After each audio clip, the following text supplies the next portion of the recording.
Yes, He was a Sunday that's school exactly teacher. right. Yeah. Cast out into the outer darkness, wailing and gnashing teeth. That's right, it's a Sunday school. Yes, that's right. No. Yeah. All because you're not dressed right. It's quite an image.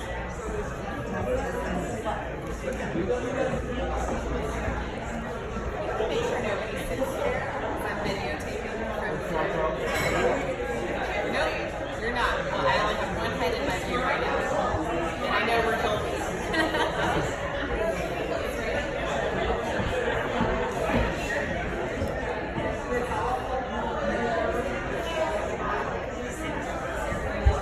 All right. Hello, everyone. I don't know what time it is. My phone is currently doing the videography for today. I think I'm starting early. I'm starting. You guys know my dad was military. On time is late. But I'm gonna make up for it. We do have a lot going on, so I will speed through this and encourage you to make sure we have your email address so that we can keep you up to date. And we also have a lot of handouts on the check-in desk if you need to pick anything up. I'm Chris Hoffman. I'm Executive Director of the Beaches Museum. Raise your hand if it's your first time here in the chapel. I love it. Don't be shy. We love to see hands going up. We love to welcome you here to this historic 1887 chapel. This is its fourth home, and we are glad to have it here. It's never going anywhere again. But the actual Beaches Museum is just 2 blocks down. It's the big 2-story yellow building, and we invite you to come over there too. Right now, or inside the museum, we have a permanent exhibit about Beaches history, but then we rotate between art and history and temporary exhibits. And right now we have Annalise McGrath, and she's got a beautiful display of paintings as well as prints, block prints, and it's just a wonderful exhibit. And it's free admission. We're open 6 days a week, every day but Monday. The next exhibit we have coming up after that is the Neptune Beach exhibit. Any Neptune Beach residents? Okay, 2. That's all of you. It's a small community, but it's got a really fascinating history. It started with a tax revolt from Jacksonville Beach in the 30s. So right there, right? I mean, yes, there was a tax revolt. It was a nonviolent revolt, but interesting nonetheless. So that's going to open on November 15th. And then a few other fun things. There's a little postcard. It's called the Vintage Flea Market. It's all out here in the street. This is not our event. Driftwood Jacksonville Beach is putting it on, but they're going to close the street. A bunch of people kind of set up booths. We have been cleaning out the cupboards at the Beaches Museum. That building's been open since 2006, and nobody has ever thrown anything away. So we're going to fill the front porch with stuff from inside the museum, not collections items, but things that have just accumulated over the years. So there's going to be some really fun stuff there, as well as at all of the other booths. That's free, open to the public. On our next lecture here, our Boardwalk talk is by Dr. Denise Bosey, and she's also a UNF professor, and it's called, this doesn't spark your interest, Indigenous Florida, Debunking Myths of Spanish Conquest in Our Region. Right? I know. Right here in the chapel on October 17th. And then we have Beaches Art Fest, and that is coming up in November. It is November 9th and 10th, and we also have cards for that. Okay, everything in my hand has been discussed. I want to thank our volunteers. We have Anita at check-in. We have Reggie on the bar. The bar remains open. Please help yourself to charcuterie and very fancy wine. And if you need to avail yourself of the facilities, just walk outside across the plaza to our 1873 Ostrich McCormick cabin. It's not the original bathrooms. You're welcome. And any Beaches Museum members here? All right. Thank you for your membership. Any Cummer members here? Oh, all right. Beaches Museum members are going to need to step it up. Thank you guys all for your support of both of our organizations. We're really excited to have this opportunity to work together with Cummer Beaches and bring this awesome programming right out here to this side of the ditch. I know we all love that, and I'm going to invite up Pieter Aertsen, president of Cummer Beaches, to introduce tonight's speaker.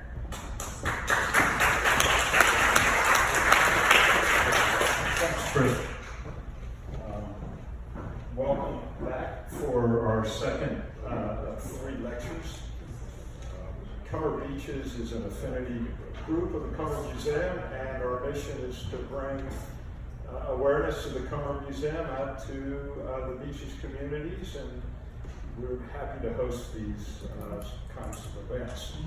I'd like to highlight two Cummer Beaches events that are coming up. October 22nd, we're having a shuttle to the museum.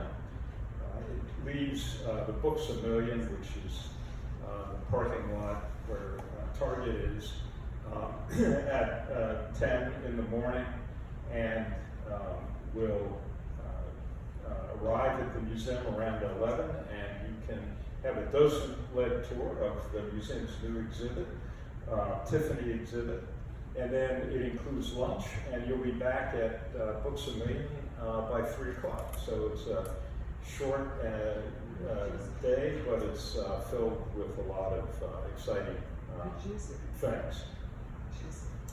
It's $50 for members and $55 for non-members. Also on October 24th, Cummer Beaches has its kickoff, and it's at the home of Randy and Becky Johnson in Marsh Landing.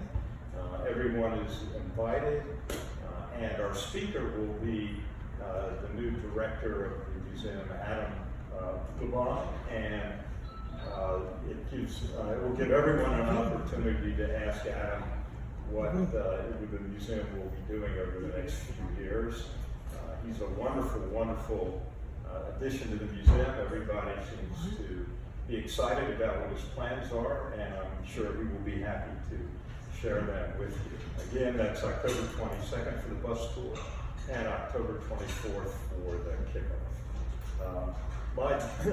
My job right now is to introduce our speaker tonight, who is generously sponsored by Diane Jacobson. Thank you very much. And it is, as I mentioned, the second lecture in a series of 3. The final lecture is November 4th.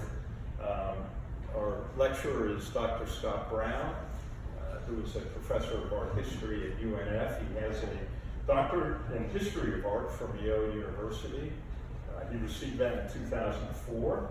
He is an art historian specializing in medieval and Renaissance religious art and architecture. And for those of you who were fortunate enough to attend the first lecture, we all enjoyed a great presentation on Notre Dame and the fire and the interesting ideas around preservation, not only of Notre Dame, but even closer to home, the preservation, the idea of how you preserve a historical church like Notre Dame, and even in Jacksonville, how you preserve the historical gardens of the Cummer Museum, which of course were wiped out by the Hurricane Irma. Scott has published widely on art, liturgy, and religious ritual and medieval art. He has a recent book, and I never pronounce this correctly, The Riddle of Jael. Yael, yep. Okay. It is the history of epoxy heroin in medieval and Renaissance art and culture. So that I'm sure is exciting. His current research investigates the revival of religious architecture and sculpture linked to the Gregorian Reform movement in the 11th century church. And most recently, he is also at work on the intellectual biography of Evangeline Wilburn Blatchfield, a founder of the field of art history in America, a pioneering historian of women, and an intellectual leader of the American Renaissance movement in art, architecture, and urban planning. Scott moved to the Jacksonville region and joined the faculty of UNF in 2005. So without further ado, here is Dr. Brown. Thank you.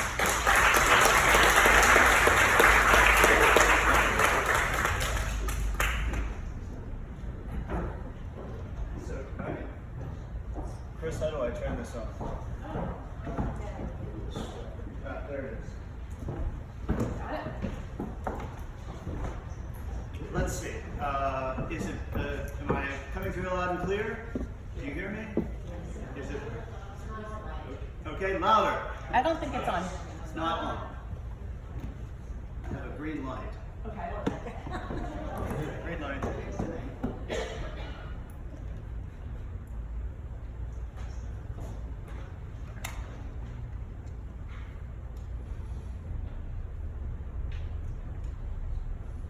Please hold for technical difficulties.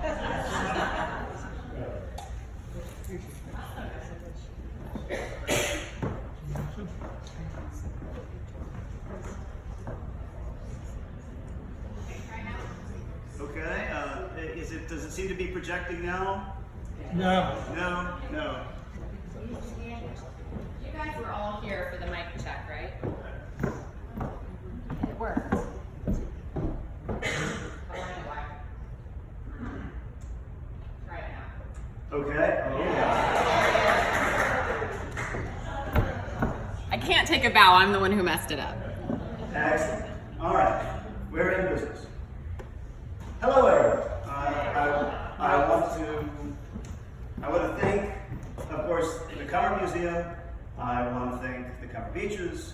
I want to thank the Beaches Museum, and I want to thank Diane Jacobson for making all this possible. I absolutely love being here with you this evening. I'm going to talk about one of my favorite things. One of my absolute favorite things in the entire city of Jacksonville. When I moved here in 2005, of course, I was introduced to the Cummer Museum. And as an art historian, this is not just a pleasant place for me to go, this is a professional asset. The things that are here in our community are things for me to study, to teach from, for my students to learn from, and I have to say the Cummer is absolutely invaluable on that front. I found at the Cummer Museum a few really exceptional gems. There's a lot of nice stuff there, but the thing I'm going to share with you tonight is special. It's tormented me, actually, for a number of years because it's really quite a difficult and strange and mysterious painting. It is this large painting. If you've ever been to the Cummer Museum and you've walked through the European painting galleries, it's in the sort of medieval Renaissance gallery. And it's a large picture. It's even a bit bigger than the projection on the screen. It's about this size.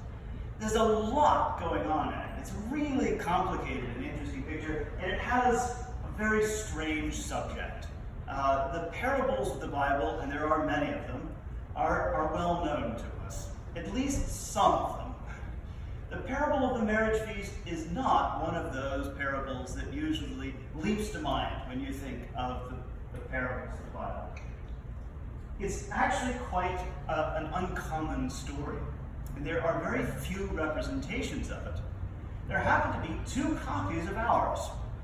There is another painting in the Musée Boardwalk in Clermont-Ferrand, France, which is by the same artist and depicts exactly the same scene with tiny differences. There's a little bit of architecture up here that's missing in our picture. And the cloth around the column right here is black in Clermont, whereas it's white in Jacksonville. Tiny differences, but almost identical representations of the subject. There are, to my knowledge, actually only 2 other paintings from the entire century during which this painting was made that depict our subject. There's one, which is quite famous, which is attributed to an artist known as the Brunswick monogrammist, which is a very arcane way of referring to the location of the picture in Braunschweig, Germany, and the fact that we don't know who the artist is, but it is signed with a series of mysterious letters, including letters J, V, A, M, S, L, which we think probably is the name of the artist Jan van Amstel.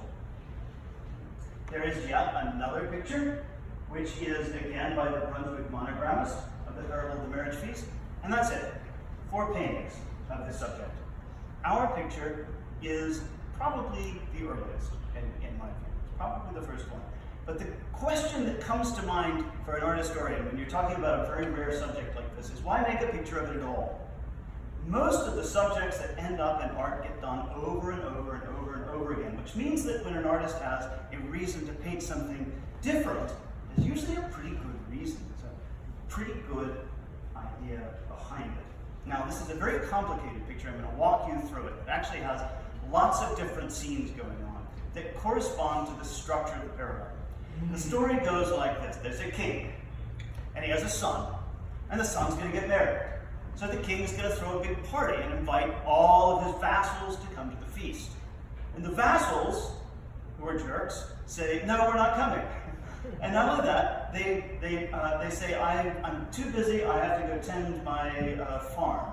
Or I'm too busy, I have to take care of my business. And some of the vassals, in fact, seize the messengers of the king and kill them.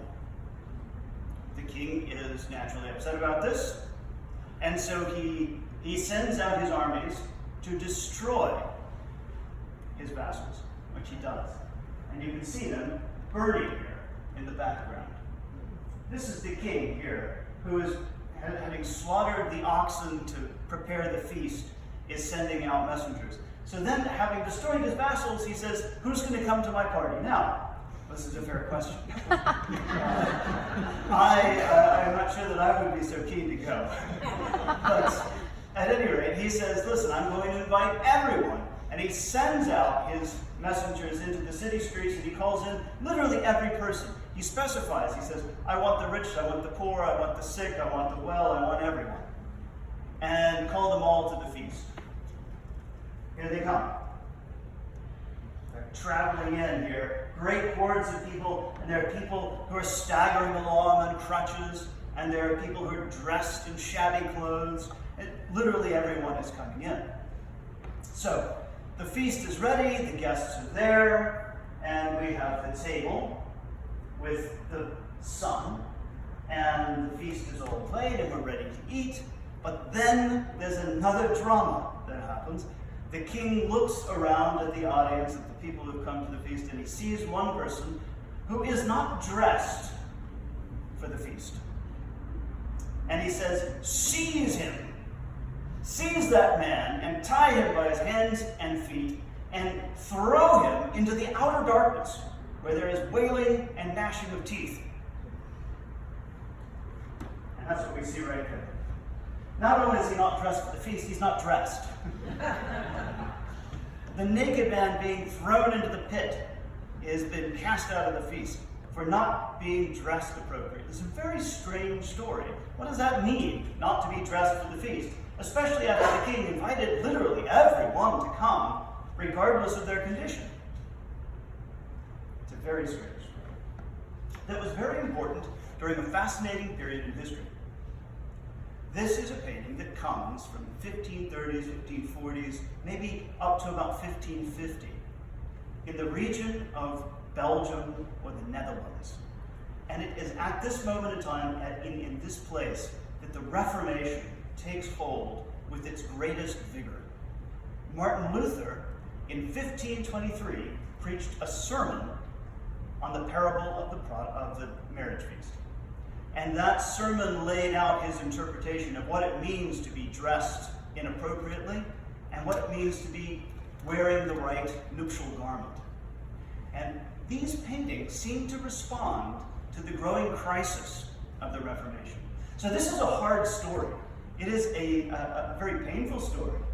People are burned and people are invited, and then when they come after being invited, they're cast out into the outer darkness. And this story of crisis is a story that comes into painting at the very moment that the crisis of the Reformation is unfolding. Two sides, the traditional Roman church and the reform-minded church, pitted against each other, both claiming that the other side is not dressed for the feast. Both claiming that the other side is not there in good faith. Because that is the way that Luther interpreted the garment. The garment, he says, is the garment of faith. The church, the Catholic Church, responded that the garment is the garment of good works. And these are the two traditional interpretations of the story. In fact, the Roman Church, going all the way back to St. Augustine, saw the garment of the wedding guest as the garment of charity. The other paintings of the subject are very different from ours. The parable of the great banquet here, which is essentially a depiction of the same story, it leaves out all the bad stuff. There's no one burning in the background. It's this beautiful landscape of windmills and mountains. And in the foreground, there's no one being cast into the outer darkness. It's just a big feast. Everybody is welcome. And you can see here at the feast, at the head table, here's the king, or perhaps the bridegroom who's going to be married. And the people in the attendance include, of course, people with crutches, and the sick, and the poor. But there is no one who is being cast out for being inappropriate. The other painting of the subject by the Brunswick monogrammist does, however, have the naked man being thrown into the pit. Probably, I think, because it was a painting that was made after our picture and was inspired by the image of our parable of the marriage feast. But here there's no one being burned in the background, and the rest of the scene is just a big party. In fact, this is one of the most artistically interesting aspects of this picture, is that we have a religious story, right? It's a parable from the Bible, and yet it's hard to tell that it's a religious story. There are no obvious religious symbols. In fact, the whole thing looks like a great big party. The foremost image in the painting are the stewards pouring more wine into jugs to go and fill people's glasses, because you don't want anybody running out at a wedding. And that is what is happening in the background, is this great feast. So, a very interesting representation of the story in painting. The story is a little different. There's our two people being thrown into the pit. The story is a little different in print. Now, printmaking is a different art form altogether from painting. And painting is expensive. You make one copy, and it's an elite art form. But printmaking is cheap. You can make copies, and you can sell them cheaply. And it's like newspapers versus manuscripts or something like that. It's just a more disposable art form, and it invites more polemical imagery with a sharper edge to it. So we get a different interpretation of this series, of this story in print. Jan Spark van Groningen from 1550, around the same time as our painting, he depicts the marriage feast is set, and here's a man, this is the man who's dressed inappropriately. He's dressed as what we call a landsknecht, which doesn't mean anything to most people today, but we might compare him today to a kind of stereotypical frat boy. He's there for a good time. And so the king is saying, no, this is a serious event. We are here to honor a wedding. And if you're just here for fun, get on out of here, because you're not dressed appropriately. Now, the same artist, in the same year, made a different version of the same subject. And now the man who's dressed inappropriately is dressed how? As a monk. He's a Catholic monk. And he has a tonsured head, and he has hanging from his belt a little pouch with a prayer book or a Bible in it. So this is a very polemical image. We would compare it today to something like a political cartoon. It's not artwork in the sense that you look at it for beauty, but you're looking at it as an image that is attacking your enemies. It gives us a sense of how this story is understood, that it is a story that has really deep social meaning. Our parable of the marriage feast is not just a pretty picture. This is something that is tied into one of the most dramatic and violent and important events in Western human history. Other versions of the same subject, this is a Protestant version of the parable of the marriage feast by the Dutch artist Martin van Heemskerk, who lived in the northern Netherlands, which were Calvinists. He depicts two separate series. Here are the people being invited, and we have all of these people who are in crutches, they're young children, or widows, or men. Here, this man has a huge goiter on his neck. So the sick, the invalids, and they're being drawn into the feast. The man who is wearing the wrong clothes, however, comes dressed holding a globe. A globe which in medieval symbolism represents the earth. The king, however, has a globe of the heavens above his head, representing the idea of the universe, the cosmos, the eternal. So one is focused on something heavenly, and the other is focused on something earthly, and it's that earthly garment which you're not supposed to wear to the heavenly feast. And so he's cast down again into the outer darkness with his wailing and gnashing of teeth, and here he is back here being thrown into the bottomless pit. Back to another Catholic and now counter-Reformation image. The Catholic reading of this parable is that the bad garment. The wedding feast who is dressed inappropriately is wearing the garment of avarice or greed. That is, he's incapable of being charitable or generous. Here, this man is being cast down the stairs, which are the outer darkness in this image. He has around his neck a money bag, which is a symbol that comes from the Middle Ages of the sin of greed or avarice. A very similar image, again from the Counter-Reformation, represents the image of Christ standing with an anchor in front of the feast. The anchor covers up the man who's being bound and tied and cast into the outer darkness. The anchor represents hope, and the figure of Christ is standing there and beckoning us as if to walk into the image. He says, you guys are welcome as long as you come in wearing the garment of hope, which is one of the 7 virtues. So these images from the Catholic side reference the idea of virtue as the proper garment, and whereas the images from the Protestant side represent the idea of faith itself, without any works. We're not to be judged by our works, but by our faith alone, was the argument that Martin Luther made in his schismatic argument. Back to our picture. Let's take a closer look at the details, because it helps us to understand which side of the debate this image is on. I wrestled for a long time with which side it was on. On one side of the picture, we have this astonishing image of the great slaughtered ox. Well, that slaughtered ox is a symbol of the sacrifice of Christ, of the crucifixion. The slaughtered ox is the symbol of the sacrificial victim. But it's also an Old Testament or Hebrew symbol, a symbol from the pre-Christian era. Here we have on the left-hand side the people streaming in, and the feast laid, and the man being thrown into the pit.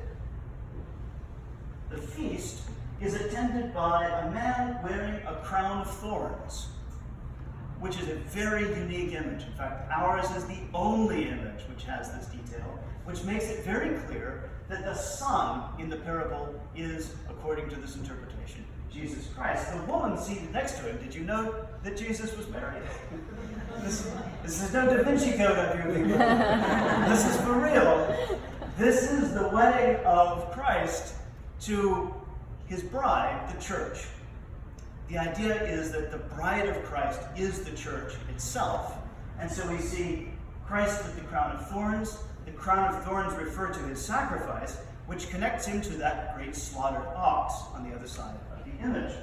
The church here is meanwhile attending, and this figure standing next to the column. I wrestled with this for a long time before I figured it out. The column can mean a lot of things. It's an important symbol of memorial, of funeral, but it's also a symbol in this case of fidelity. Columns represent strength, and the virtue in this case of faith, fidelity, and chastity. That is, in the context of a marriage, being true to one's spouse. In that case, being true to the church. It appears that our image, in fact, is on what we might call the Catholic side of the debate, although I actually think that it is from a community that was deeply mixed with people in the same communities who were traditionalists and reformists. This is probably a picture that would have been condemned by both sides for being too open-minded, which often was the case. In fact, a lot of people who tried to walk the middle path in the Reformation got burned at the stake by both groups, quite literally sometimes. The man being cast down into the pit, finally, is naked. Not all of our people have been naked, the folks not wearing the proper garment. He's naked because his sin is to be too attached to the flesh. And the flesh then represents his carnal attachment.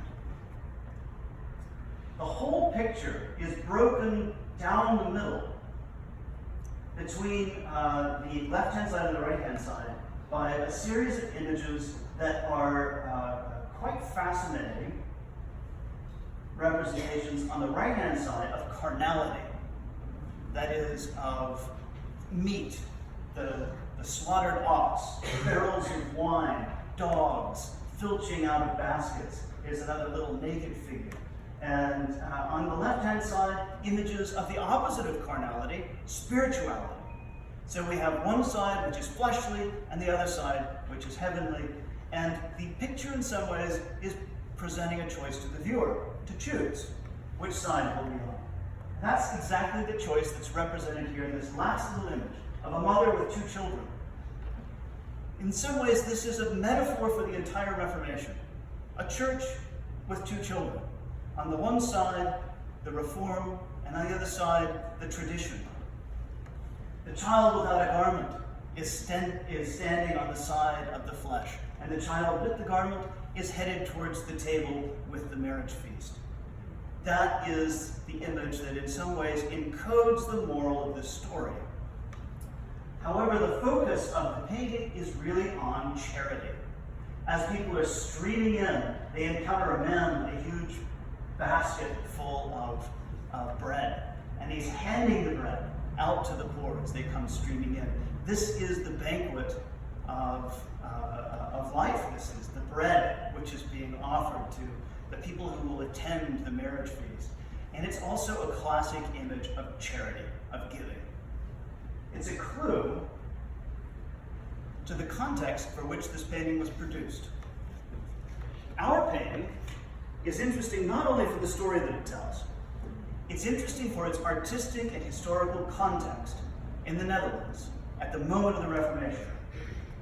Our painting is connected to this one, which you may not have seen before, but trust me when I tell you, it's one of the most important works of art ever made in the Western tradition.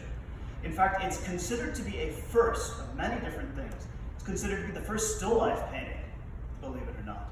It's also one of the first examples of religious art that transforms the traditional meanings of religious story into something entirely different. It's by the very famous painter Pieter Aertsen, who was from Amsterdam, from Antwerp, the same place where our painter was from, and who painted at the same time, and they knew each other. And in fact, there is a clue to the authorship of our painting in this work, because we find exactly the same slaughtered ox in this painting by Pieter Aertsen as we do in our picture. It's a clue to many things. Fortunately, we know quite a bit about Pieter Aertsen's painting. It is quite astonishing at first when you look at it, isn't it? How many, I know it's almost dinner time, so I hate to bring something that's really going to pique your appetite, right? This is a pretty appalling pile of meat, isn't it? Yeah? But what did it represent to the people of the 15th century? How many of you have been to one of those old world European butchers markets? Yeah?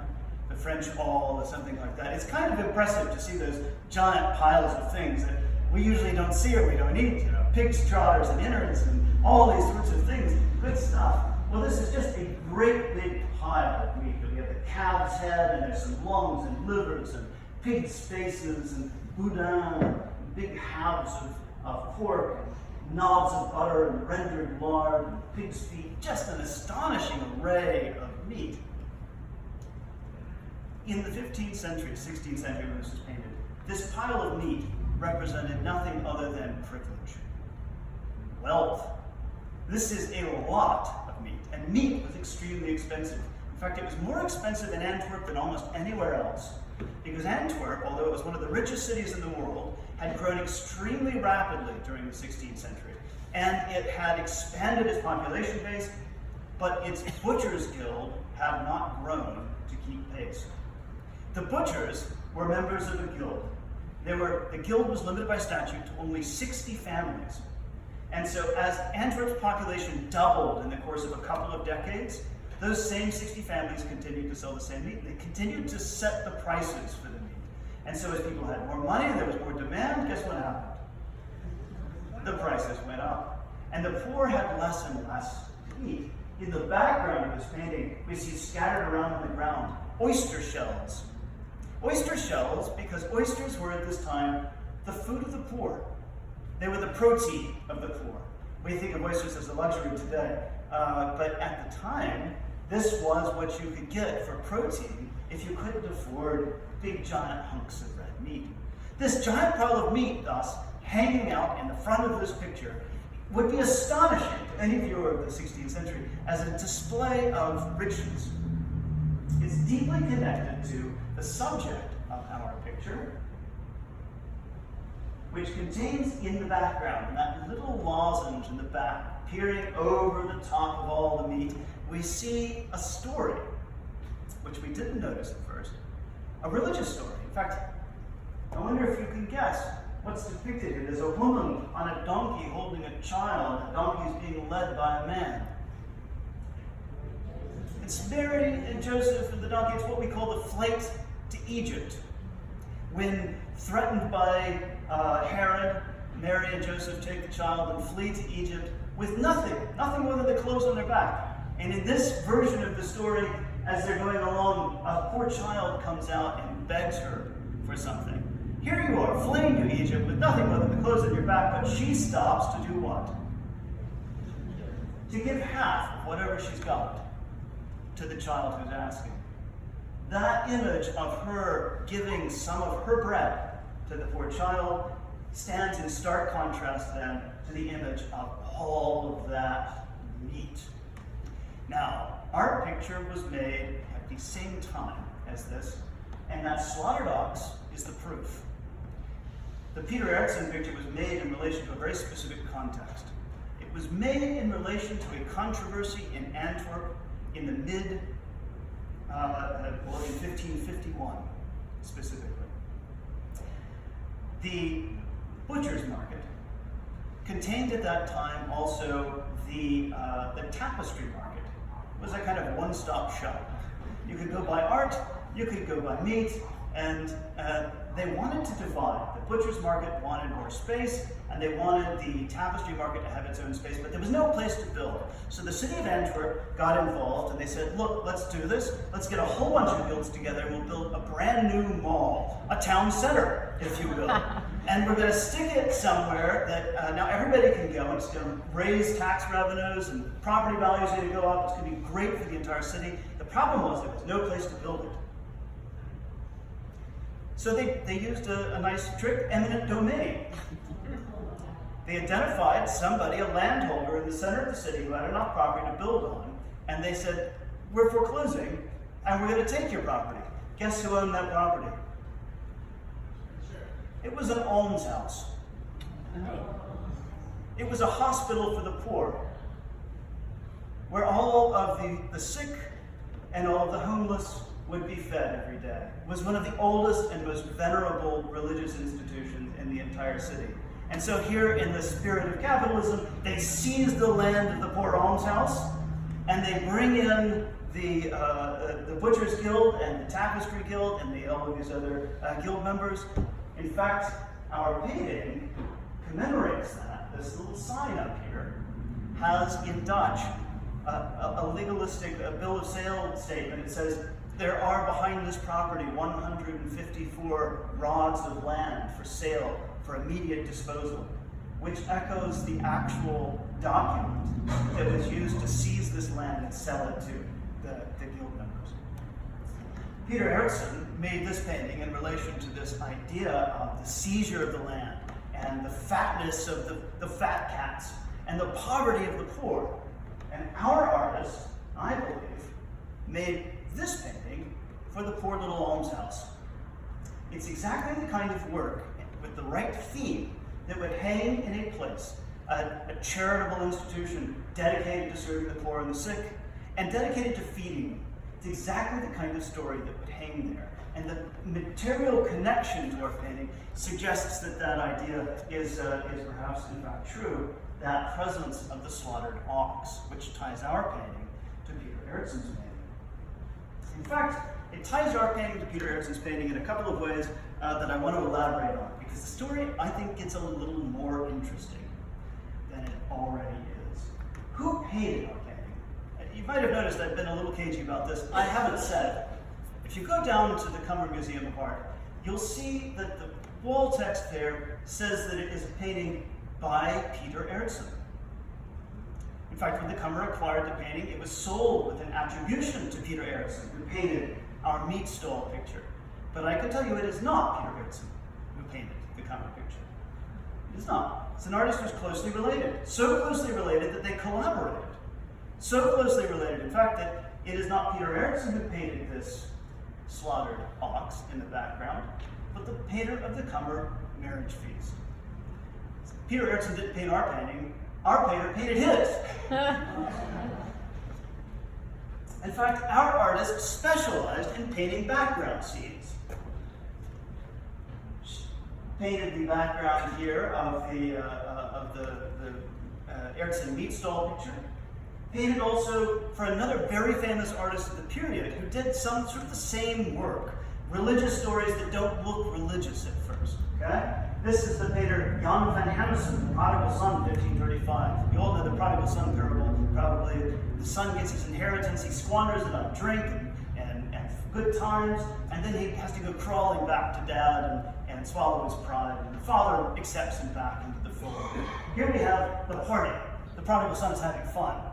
But in the background, where we would usually have where we would not usually have anything important, we have the whole point of the picture. In the background, we see the son reconciling with the father. We see the prodigal son among the swine, lamenting his lot. Our artist of the Cummer marriage feast painted the background of this picture with this passage and the entire background scene of the prodigal son. Painted not only this picture for Jan Hamessen, but also this one, and half a dozen others. This is the calling of Matthew, and in the background we again see this little vignette scene. Our artist has this very distinctive style, and I can tell you if you've studied this period, you know it when you see it. And I'm not making up most of these attributions. In fact, most of the attributions I'm discussing have already been established by other scholars. Again, in a separate version of the calling of Matthew, we see in the background both the architecture, as in our picture, and here these figures. Our artist has a very distinctive style, very different from Jan van Hamessen, very different from Pieter Aertsen. Although, of course, they're cousins because they're from the same region at the same moment, at the same time, they knew each other, and they worked together. But our artist has a more delicate style, a very elegant and very Italianate style. This is an artist who somehow knew Italy, which was not common during this period. This is an artist who is in touch with some of the most recent advancements in Italian mannerism. The delicate postures of the figures, the way that the figures move, is all indicative of an artist who has an extremely distinctive education. Yet another picture by Jan van Hamessen, the very striking Stone of Folly. You've heard the expression, you've got rocks in your head, right? Well, if you've got them in there, how do you get them out? You know, you have to cut them out. Yeah. This is a representation of a quack, you know, a fake doctor from the Renaissance. A very interesting picture with the background again painted by our artist of the parable of the marriage feast. Now, our artist did not just paint backgrounds. Our artist also was an independent master who painted some extraordinary pictures, some really exceptional and beautiful works, of which I'll show you several here. The parable of the Cummer, parable of the marriage feast. The Cummer, of course, is the one known to us, but also the Master of Paul and Barnabas, the Saints Paul and Barnabas picture in Lystra, which is the picture that gave our artist the name that we usually use to refer to the artist. Master of Paul and Barnabas, based on this picture. So when we talk about the background scenes in Jan van Hamessen and Pieter Aertsen, we're talking about the work of this unknown person. Who is this person who worked with major artists of the period, who painted with exceptional confidence background scenes, but then also at some point became an independent master before going back to painting background scenes? Very mysterious question. You can see the similarities here between our picture and the Paul and Barnabas picture. There's a very distinctive style. This is an artist also who painted a lot of architecture. The Master of Paul and Barnabas, the Feast of Ahasuerus, is another good example, a really exceptional picture. These images put on display the exceptionally Italianate style of our artist, which is quite unusual for the period. And actually, we know where that style originates. We know how and why our artist is so in touch with Italian art developments. It's because of Raphael.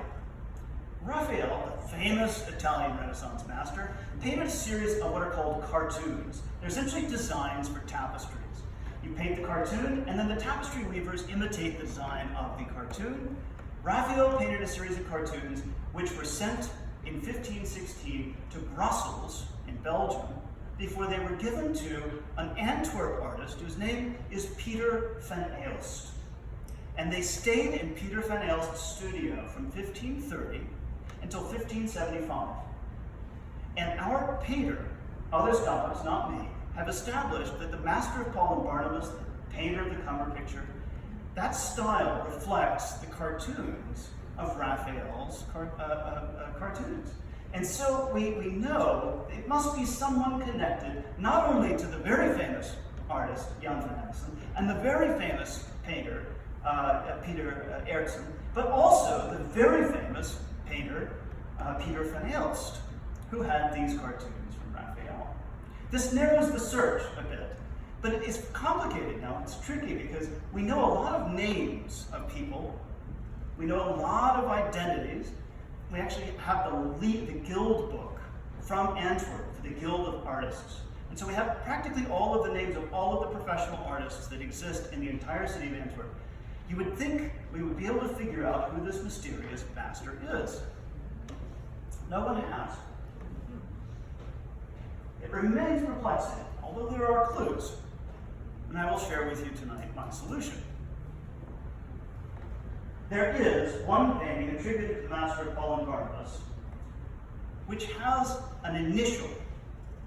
It was very uncommon for painters to sign their works during this period. And they often signed with short initials, or we think of them as initials, but in fact they were more than that. They were name signs. A symbol or a letter that would stand for the identity of the maker. In a time before literacy, you made your mark, and that was how you signed your name. This is the initial on the painting of the healing at Capernaum by the master Paul and Barnabas. It is an M. There's a woman named Megan Verhulst, who was the wife of Pieter van Aelst. Pieter van Aelst was the brother-in-law of Jan van Amstel, the Brunswick monogrammist, and thus connected also to Pieter Aertsen. Jan van Amstel, for whom the master of Paul and Barnabas first worked, was an artist who began his career in the town of Mechelen, where the royal court was located. Megan Verhulst was from a family of famous painters in the town of Mechelen. Megan Verhulst is the master of Paul and Barnabas. This is not an unknown person, but there are today no paintings attributed to her, no works of art attributed to her, because women's identities were not recorded, even though we know families of artists raised artists. Megan Verhulst came from a family of 9 children, 5 brothers and 4 daughters. All 5 brothers became painters. And it is recorded that she became a painter, and all of her sisters married painters. What were these women doing? They were painting. They were painting, but you didn't have to pay them, and they weren't journeymen, and they couldn't be independent masters, so they never registered in the guild. Now, there's a very interesting circumstance that I think reinforces my conclusion, which is that the master of Paul and Barnabas, the painter of the parable of the marriage feast, does not begin to paint independently until the end of the 1540s. In fact, we have no evidence that the master of Paul and Barnabas painted an independent picture before 1550, but it's possible that dates some of the pictures slightly earlier. Megan Verhulst's husband, Pieter van Aelst, died in 1547, leaving her the heir of one of the largest and most successful painting studios in the entire city of Antwerp, which was known as one of the great art centers of Europe. What did she do? Fold up shop? No, she kept painting, but now on her own, independently. And so this is what I wanted to share with you today, from Jan van Amstel to Raphael, to Jan van Amstel, the Brunswick monograms, to Pieter Aertsen. I think there is no person who touches all of these artists as intimately or directly as our Megan Verhulst, who is, I am reasonably certain, likely to be the person we call today the master of Paul and Barnabas. Wow.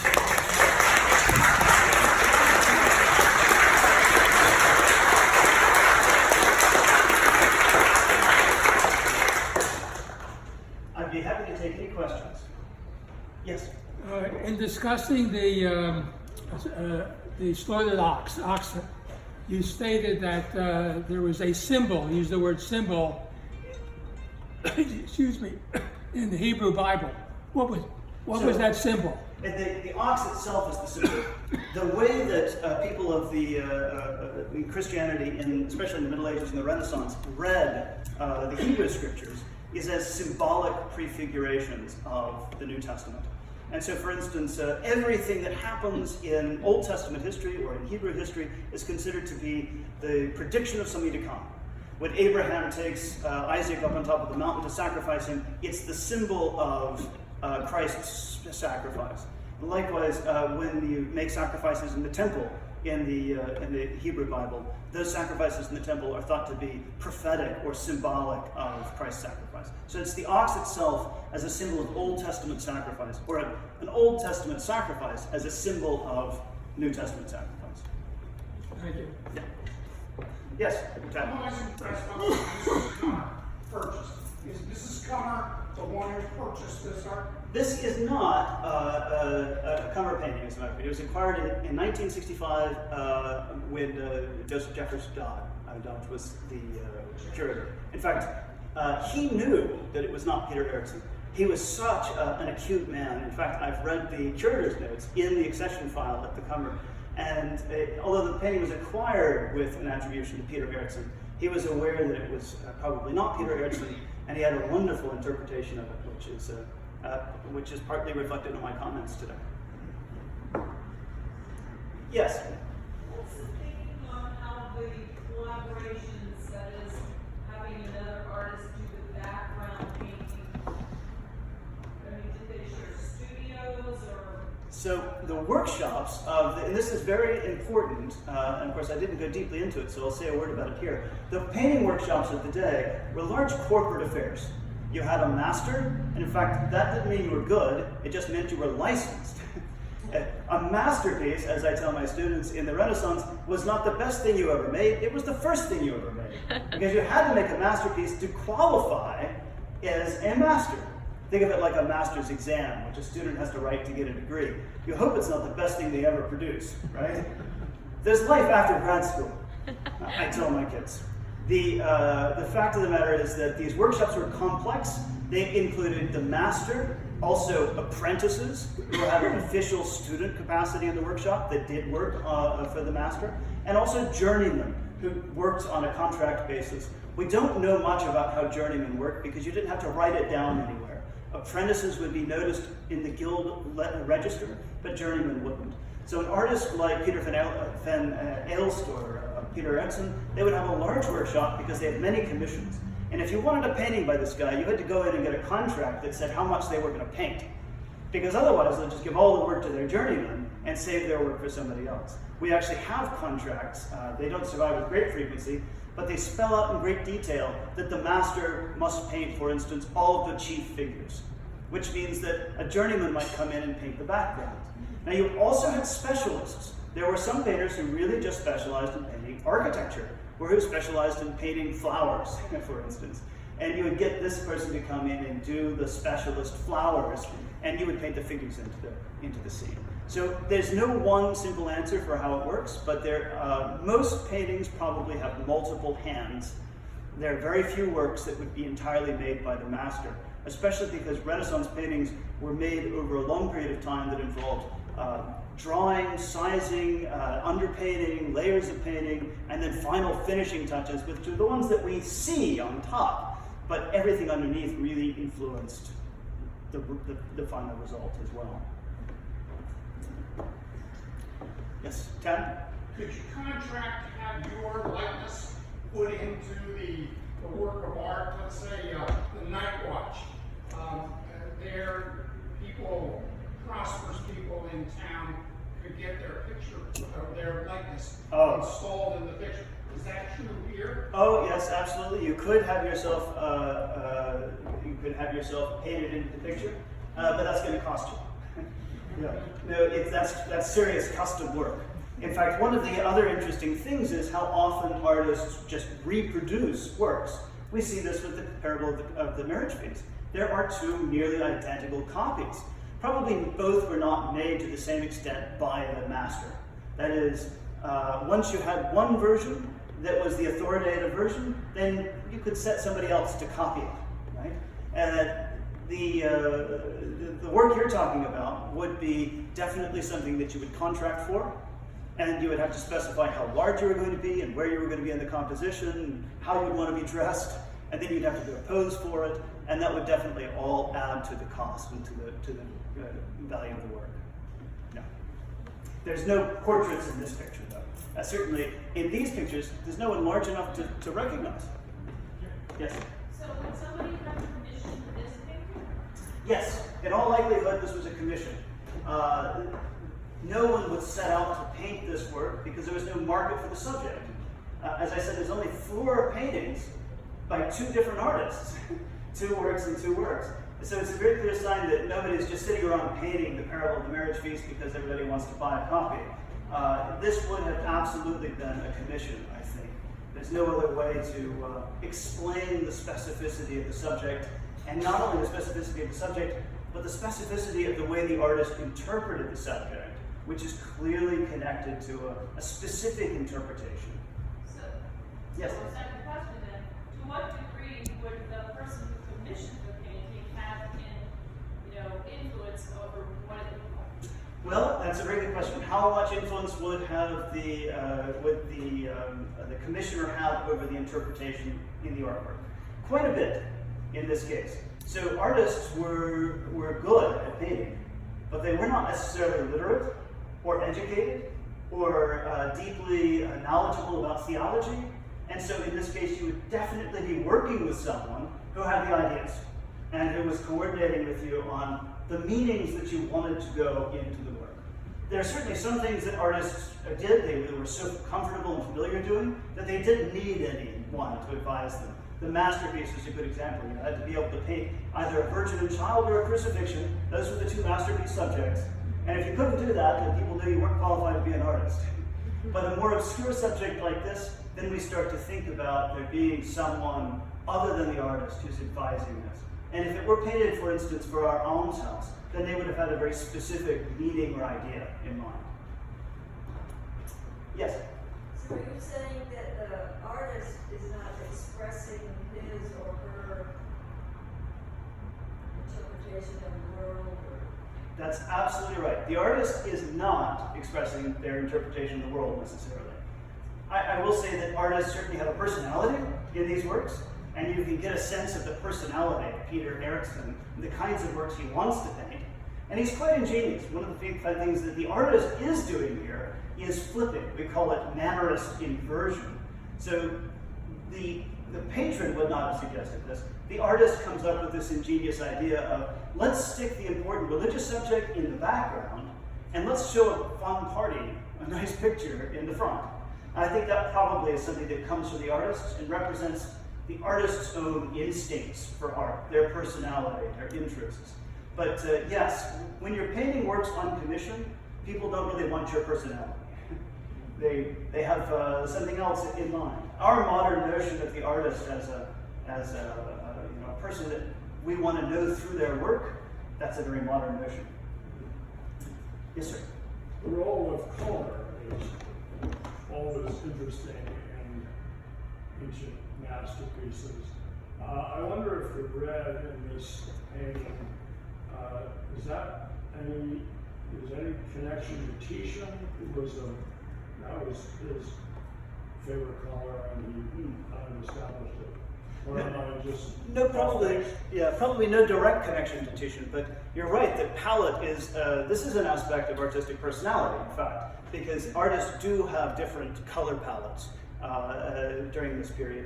They can use any color they want, but we see this certainly emerging as a kind of expression of personality, the way that you mix paint, the colors that you achieve. And our artists also have very bright, very lovely colors. The yellows and reds are especially nice across all of their works.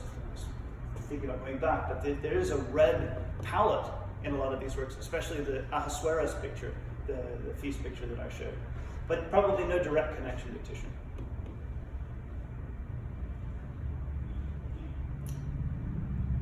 Well, I thank you very much. It's been a very pleasant evening for me. And thank you for